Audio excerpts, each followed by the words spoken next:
Hi, this is Cathy for TransByDef, and this week we're talking about transgender and sports. I first, when I heard this topic, went and looked up to see what the Olympic Committee had done with transgender people who want to compete in the Olympics.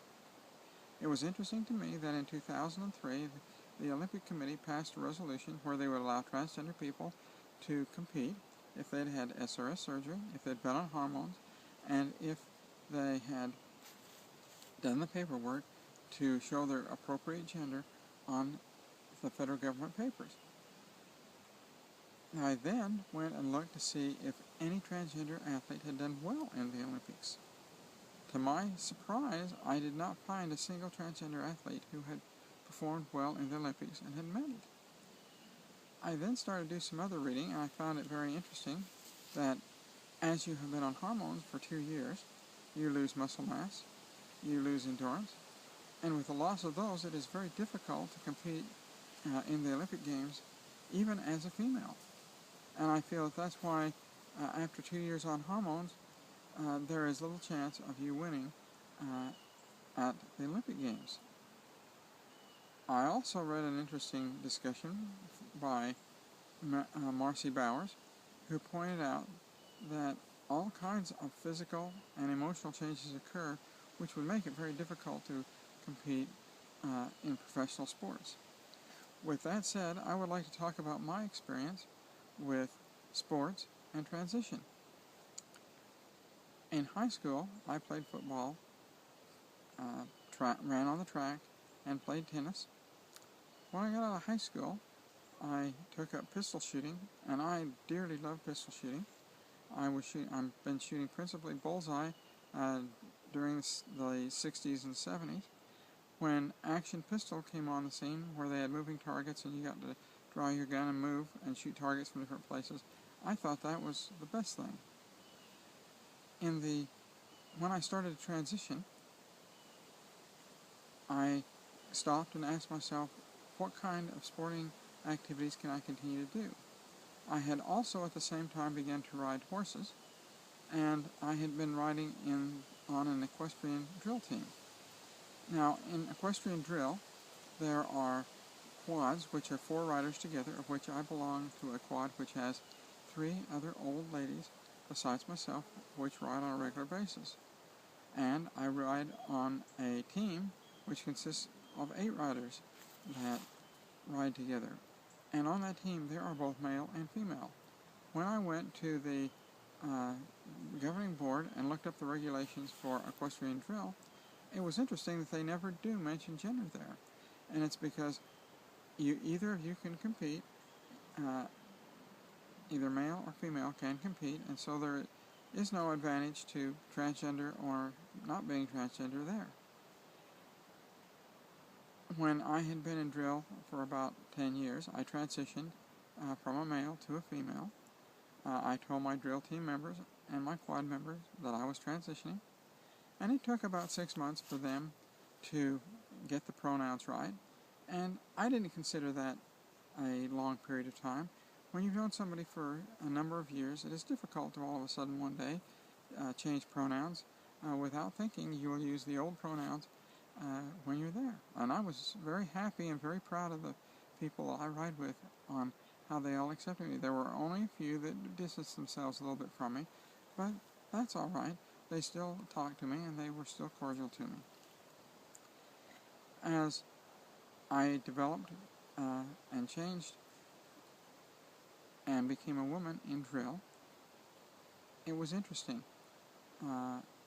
Over the years, I have started to ride with older women, and we ride in quads. These older women that I ride with never mention the fact, or don't even treat me as though I am a trans woman. They treat me as though I'm another woman, and that makes me feel so good inside. My drill team that I ride with also treats me as a woman, and at this point, they don't even seem to know that I am a trans woman, and I really appreciate that. It was interesting when we were riding at the Nationals, they said that our quad was the oldest quad, had the oldest average age of any quad there by 20 years. That means that we are very old, They say we're older than dirt, and it is very difficult for us to compete being that age. But we enjoy every bit of it, and we compete on both the local, the regional, and the national level. And all four of us enjoy it very much. Next, I would like to talk about pistol shooting. I started pistol shooting in the late 60s when I graduated from college. Graduated from high school. I bought my first revolver at age 17. It was a Smith Model 28. I bought it before the 1968 gun control laws came into effect, to kind of give you an idea of how long I have been shooting that pistol. During the 70s, I did principally bullseye. In the late 70s and early 80s, when USPSA came on the scene with action shooting, where you ran from box to box and shot, I thought that was great. And up until the mid-90s, in the mid-90s, I transitioned to become a woman and continue shooting. As far as knowing what the rule book is, as a result of making this video, I went back. I am a range officer for USPSA, and I had never read that part of the rule book, or at least don't remember reading that part of the rule book. And that part of the rule book, it simply says, if you have a valid ID showing your current valid government ID showing your current gender, you can compete in USPSA and IDPA. I have a valid female passport, which would allow me to compete at the national level.